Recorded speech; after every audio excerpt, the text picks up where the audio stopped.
Good morning, fiber friends. It's Nicole from the Witchin' Knittin' Mama podcast. You can find me on Instagram as Witchin_Knittin_Mama or on Ravelry as Sea Turtle Girl, GRRL, not GIRL. It is a lovely day in North Carolina. It is the 12th of September and we're outside again because it's nice. It's not 90 degrees out yet. So I'm sorry if you hear ambient noise. There's Sir Barks a lot, lives back there in the corner, so he you'll hear him throughout the entire thing probably. So I don't have show notes for this one, so I'm kind of flying by the seat of the pants. So I'm sorry for any errors or mistakes that I make. I'm just trying to do this to get it out there. I feel like I'm running a little bit late than usual. Last week we did staycation. The entire house got sick. We had to cancel our beach trip, so I was gonna record last weekend, was not able to. So yeah, but I was able to get some knitting done, and I wanted to catch you guys up on what's going on. So I guess let's start with finished objects. I finished the cardigan. I love it. I love it. It's great. This is the Campsite Cardi by Alicia Plummer. It is done in Miss Babs Yowza DK and Coral. I absolutely love the color. It is exactly what I wanted. I wanted it to go with the black, my predominantly black wardrobe, to be an accent piece for summer and fall. That is exactly what it is. I love it. I love the way it fits. I did not do decreases through here as it called for. I did leave it loose because I wanted that, what is it called, the boyfriend feel, I think. So I didn't do decreases as much and left it loose. But I love it. So it was definitely worth the extra time it took to fix the collar. I had someone show me how to pick up stitches correctly, because the original time I did it, one side had, let's see if I can describe it, had a really bad pull, so it was doing like this number. So yeah, it was worth it to fix it, every bit of it. So yeah, and I'm hot now, so I'm gonna take this off. But yeah, I'm so excited about this, to have this for fall. I love it. And it's a great pattern. Super easy charts. So let's just put that over here. Second finished object is my little buddy sitting over here. This is Max. He is a 19-inch posable skeleton from Oriental Trading Company. Say hi, Max. Yeah. I made him a little sweater because I decided that he couldn't get cold this winter. So this was my very first published pattern. It's free on Ravelry. It's called the Skeleton Sweater. So I just used some scrap DK that I had. This is Bumblebee Acre Farms in Witch's Cauldron. This was from Halloween 2021, I think. I love it. I love the slime green. I love that it didn't really pool, but there's like, it kind of looks like it has stripes with the black, the way the black is pooling. But I loved it. I wrote up the pattern and had several people knit it, which was so freaking cool. I love it. So got several friends. Amber from AB Marine Knits, she has Robert the Skeleton, who has his own self-striping sweater, and then Andy from the Naughty Knitress, she did a 3D printed skeleton and made her own sweater as well. And so I think her skeleton's name is Bob. So Max has friends everywhere now. It's great. I love it, and it's been a fun little project to see my other friends and what they're coming up with when they make these. So Max is kind of like the unofficial mascot. I'll leave him there. He's good.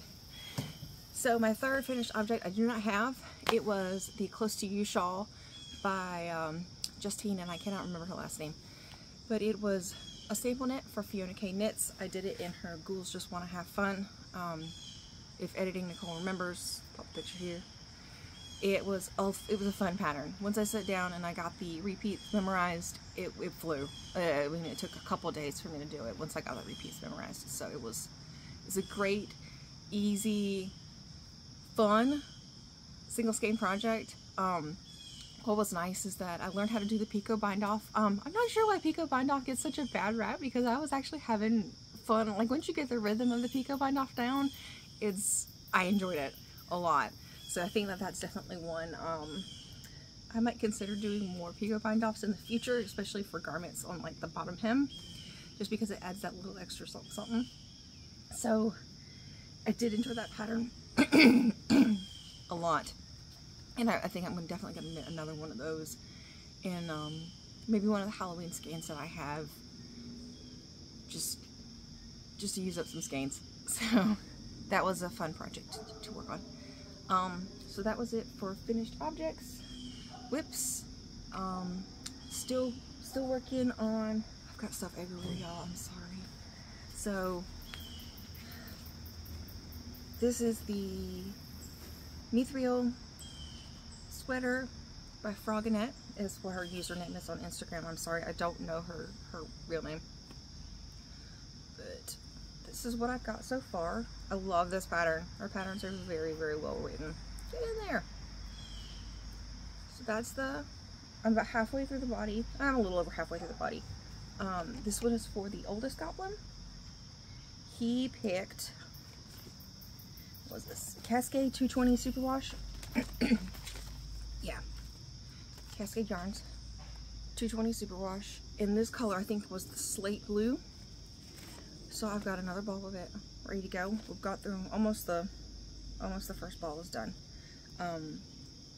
And then Baby Goblin, he picked the celery color, which is almost like a heathered sage green. It's really pretty. And I'm hoping to have these done in time for Picture Day, which is on October 16th. So I think I can do it. I think it would be awesome if I could have their semi-matching sweaters in their pictures for this year. So after this, this goes into a split hem, and the split hem is just like basic garter with some kind of border like that. So and then I got to the sleeves. So that'll be the oldest. Just living in my Heather Snake Bag cupcake bag, Halloween cupcake. So there's that one, and future knitting for the second one. Hopefully I'll start that this weekend or next weekend maybe. States. I was able to finish a state. Yay, state! So I did. We'll try to figure out how to do this without making a huge mess. I finished Texas. Texas was sent to me by the Natural Crow Knitter 43, who is Tania on Instagram. Definitely check her out. She has an amazing podcast with her daughter Harvest. She's so sweet. And I've followed her for a number of years, and she's so funny. And anytime I watch her podcast, it brings a smile to my face. So definitely check her out if you have not. She sent me, I don't have the tag anymore, y'all. Oops. So let me show it again. Where did it go? Oh, there it is. Great. So I believe this was Dye Labs, which is out of Texas, I think. I wasn't able to find them on Instagram, so I need to look again. But this beautiful blue, it's got a little bit of purple kind of hue to it, and some seafoam green, aqua. I love it. I think this is gorgeous, and it was a great contrast in between those two greens. This was South Carolina, and this was, oh, brain, don't fail me now. Illinois, maybe. I think this was Cozy Cauldron Fiber. So I can't remember what state she was in. So it's there. But my next color that Amber from Wayne and Gavis Creations, she picked Hawaii, so that's our next color. And then after Hawaii, I picked up Arkansas, which is from Arkansas Fiber Co. And then Kentucky, which is Deep Dyed Yarns. Stephanie from Kentucky. She's fantastic. I've met her several years at SAF, and she's a great dyer. Check her out. So that was the States. I'm still working on that. I'm planning on picking it up a little bit more now that I have my knitting mojo back, a little bit more time, and a little bit more focus to knit. So I'm getting there. I'm hoping the States blanket, I hope to get at least, I'd like to get 5 to 6. Ideally, I would like to get 10 states done for this year, and that would put me up to 22, because Texas was number 12. So making progress. I'd love to hit the 50% mark, and then be able to finish the blanket next year. So outside of that, future knitting, dream knitting, what are we calling it these days? I don't even know. In the cauldron. So let me see if I can show this off without dumping it out. So this is actually a donut box that I got from work. I work in a packaging industry, and so what I did was I took a bunch of minis. You can see there's gray, black, pink, and purple. And this is going to be an Eyelet Burst Shawl by Stephen West. And the pattern originally calls for 4 skeins of fingering weight yarn faded together. And his fade is pretty much the standard fade from my understanding. So I was like, well, why can't I use, you know, scraps? I have a crap ton of minis. Why can't I use these? So my goal is to channel my inner Aunt Frances from Practical Magic. If you're into Halloween, if you're into witches, if you haven't seen it, go watch the movie. It's a fantastic movie. But both Aunt Frances and Aunt Jet in the movie have big shawls. And I was like, I think I'm entering my big shawl era.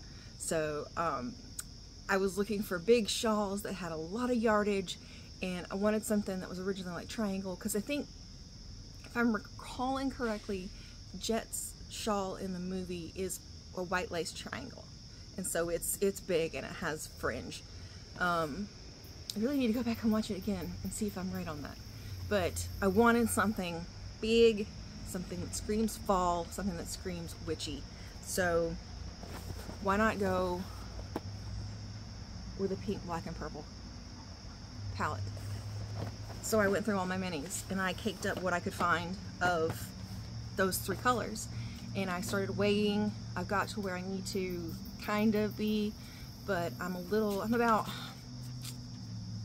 think I said I was about 300 grams short of yardage, just based off rough calculations and what I currently have in the box.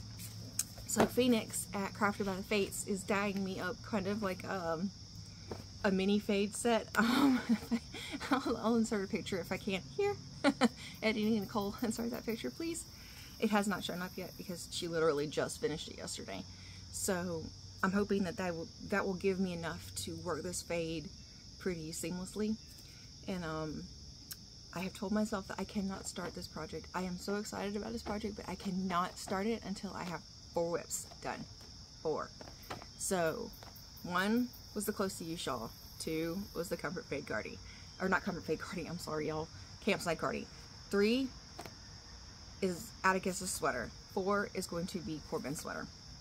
So Corbin's sweater or the shoreline tank, that needs to get done before I can start this. So this is definitely in the future. I definitely hope to start this by October. I would like to finish it by the end of the year. I know that it's going to be a big project. I know that it's going to take some time, but it is stunning. If you haven't seen it, look it up on Ravelry. It's called the Eyelet Burst Shawl by Stephen West, and it'll be my first Stephen West pattern, so I'm excited about that too. So let's put my donut box, peek it out one more time. I love it. And then I guess that just moves us right into acquisitions. So let's do that. Oh, that was my elbow. Just another day in life. Okay, so about 4 or 5 months ago, I discovered the joys and wonders of Ravelry D-Stash. If Ravelry is not user-friendly for you, I apologize in advance. If it is, then definitely check this out, especially if you're looking for specific yarns or you need something to finish a project and you don't want to pay like full price for like a brand new skein of yarn. I found I needed worsted weight yarn for a project, so I got 3 skeins of Knit Picks Bravo worsted in black, straight black, from a lady. And then she also had some Sweet Georgia in her D-Stash. So I picked up these. This is Gelato. And this is Petal. And these are actually not mine. These are going to my mom for Christmas. So I got a really good deal on these, plus the 3 skeins of worsted, all from one woman. I think I paid $45 for all 5 skeins, plus shipping. that was a really good deal. And it's another Christmas list off, or Christmas present off the list. Yay! So I'm super excited about gifting those to my mom this year. Now, avert your eyes, y'all. This, I told Fiona her yarn needs to come with like a safety warning because look at that. This is Jawbreaker. It is blowing out even in the natural light. Holy moly. Look at that. So it's definitely not this bright. It's a little bit more subdued. If I hold it back here, it's getting more the real color. Put next to the black. There we go. This is Jawbreaker. This is on Fiona's Big Comfy Worsted base. I am using this skein with the black to make Fiona's skull cap beanie. I believe that's right. I'm sorry, Fiona, if it's not.